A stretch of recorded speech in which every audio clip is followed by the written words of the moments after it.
Le discours de la méthode de René Descartes, troisième partie, suite. Mais j'avoue qu'il est besoin d'un long exercice et d'une méditation souvent réitérée pour s'accoutumer à regarder de ce biais toutes les choses, et je crois que c'est principalement en ceci que consistait le secret de ces philosophes, on lit en note, les stoïciens. Descartes rappelle leur description du sage idéal, fin de note. De ces philosophes qui ont pu autrefois se soustraire de l'empire de la fortune et malgré les douleurs et la pauvreté, disputer de la félicité avec leur Dieu. Car s'occupant sans cesse à considérer les bornes qui leur étaient prescrites par la nature, ils se persuadaient si parfaitement que rien n'était en leur pouvoir que leur pensée, que cela seul était suffisant pour les empêcher d'avoir aucune affection pour autre chose. Et ils disposaient d'elle si absolument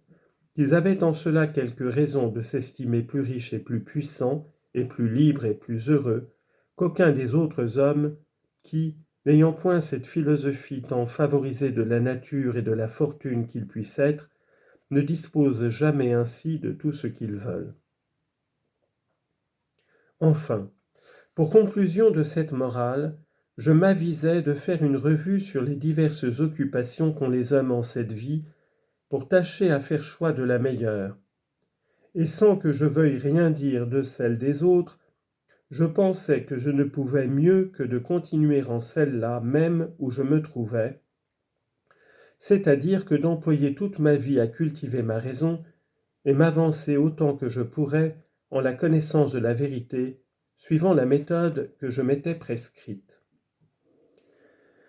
J'avais éprouvé de si extrêmes contentements depuis que j'avais commencé à me servir de cette méthode que je ne croyais pas qu'on en pût recevoir de plus doux ni de plus innocent en cette vie. Et découvrant tous les jours par son moyen quelques vérités qui me semblaient assez importantes et communément ignorées des autres hommes, la satisfaction que j'en avais remplissait tellement mon esprit que tout le reste ne me touchait point. Outre que les 3 maximes précédentes n'étaient fondées que sur le dessein que j'avais de continuer à m'instruire, car Dieu nous ayant donné à chacun quelque lumière pour discerner le vrai d'avec le faux, je n'eusse pas cru me devoir contenter des opinions d'autrui un seul moment, si je ne me fusse proposé d'employer mon propre jugement à les examiner lorsqu'il serait temps. Et je n'eusse su m'exempter de scrupules en les suivant, si je n'eusse espéré de ne perdre pour cela aucune occasion d'en trouver de meilleures en cas qu'il y en eût. Et enfin, je n'eusse su borner mes désirs ni être content si je n'eusse suivi un chemin par lequel, pensant être assuré de l'acquisition de toutes les connaissances dont je serais capable, je le pensais être par même moyen de celle de tous les vrais biens qui seraient jamais en mon pouvoir, d'autant que, notre volonté ne se portant à suivre ni à fuir aucune chose que selon que notre entendement la lui représente bonne ou mauvaise, il suffit de bien juger pour bien faire, et de juger le mieux qu'on puisse pour faire aussi bien, pour faire aussi tout son mieux, c'est-à-dire pour acquérir toutes les vertus, et ensemble tous les autres biens qu'on puisse acquérir, et lorsqu'on est certain que cela est, on ne saurait manquer d'être content.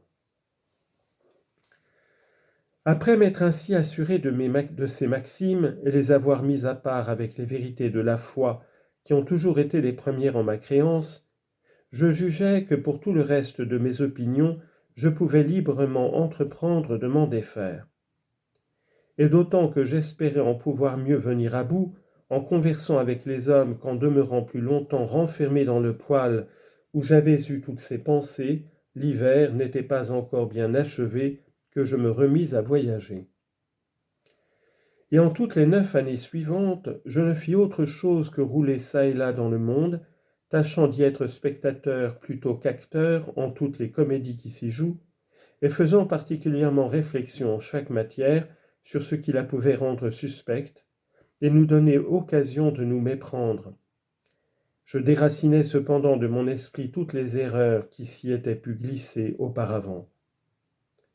Non que j'imitasse pour cela les sceptiques, qui ne doutent que pour douter, et affectent d'être toujours irrésolus, car au contraire tout mon dessein ne tendait qu'à m'assurer et à rejeter la terre mouvante et le sable pour trouver le roc ou l'argile.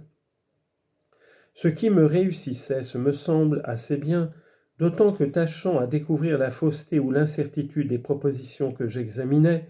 non par de faibles conjectures, mais par des raisonnements clairs et assurés, je n'en rencontrai point de si douteuses que je n'en tirasse toujours quelques conclusions assez certaines, quand ce n'eût été que cela même qu'elles ne contenaient rien de certain. Et comme en abattant un vieux logis on en réserve ordinairement les démolitions pour servir à en bâtir un nouveau, ainsi en détruisant toutes celles de mes opinions que je jugeais être mal fondées, je faisais diverses observations et acquérais plusieurs expériences qui m'ont servi depuis à en établir de plus certaines. Et de plus, je continuais à m'exercer en la méthode que je m'étais prescrite, car outre que j'avais soin de conduire généralement toutes mes pensées selon ces règles, je me réservais de temps en temps quelques heures que j'employais particulièrement à la pratiquer en des difficultés de mathématiques, ou même aussi en quelque autre que je pouvais rendre quasi semblable à celle des mathématiques, en les détachant de tous les principes des autres sciences que je ne trouvais pas assez fermes, comme vous verrez que j'ai fait en plusieurs qui sont expliqués en ce volume. On lit en note la dioptrique et les météores où Descartes néglige les principes qualitatifs de la physique scolastique. Fin de note. Et ainsi, sans vivre d'aucune façon en apparence, que ceux qui n'ayant aucun emploi qu'à passer une vie douce et innocente s'étudient à séparer les plaisirs des vices, et qui pour jouir de leurs loisirs sans s'ennuyer usent de tous les divertissements qui sont honnêtes, je ne laissai pas de poursuivre en mon dessein et de profiter en la connaissance de la vérité, peut-être plus que si je n'eusse fait que lire des livres ou fréquenter des gens de lettres. Toutefois, ces 9 ans s'écoulèrent avant que j'eusse encore pris aucun parti touchant les difficultés qui ont coutume d'être disputées entre les doctes, ni commencé à chercher les fondements d'aucune philosophie plus certaine que la vulgaire, c'est-à-dire la scolastique. Et l'exemple de plusieurs excellents esprits qui, en ayant eu ci-devant le dessein, me semblaient n'y avoir pas réussi, m'y faisait imaginer tant de difficultés que je n'eusse peut-être pas encore sitôt osé l'entreprendre si je n'eusse vu que quelques-uns faisaient déjà court le bruit que j'en étais venu à bout. Je ne saurais pas dire sur quoi ils fondaient cette opinion, et si j'y ai contribué en quelque chose par mes discours, ce doit avoir été en confessant plus ingénument ce que j'ignorais, que n'ont coutume de faire ceux qui ont un peu étudié, et peut-être aussi en faisant voir les raisons que j'avais de douter de beaucoup de choses que les autres estiment certaines, plutôt qu'en me vantant d'aucune doctrine.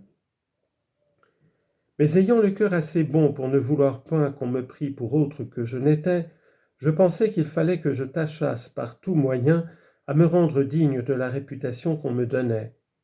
Et il y a justement 8 ans que ce désir me fit résoudre à m'éloigner de tous les lieux où je pouvais avoir des connaissances et à me retirer ici en un pays où la longue durée de la guerre a fait établir de tels ordres que les armées qu'on y entretient ne semblent servir qu'à faire qu'on y jouisse des fruits de la paix avec d'autant plus de sûreté,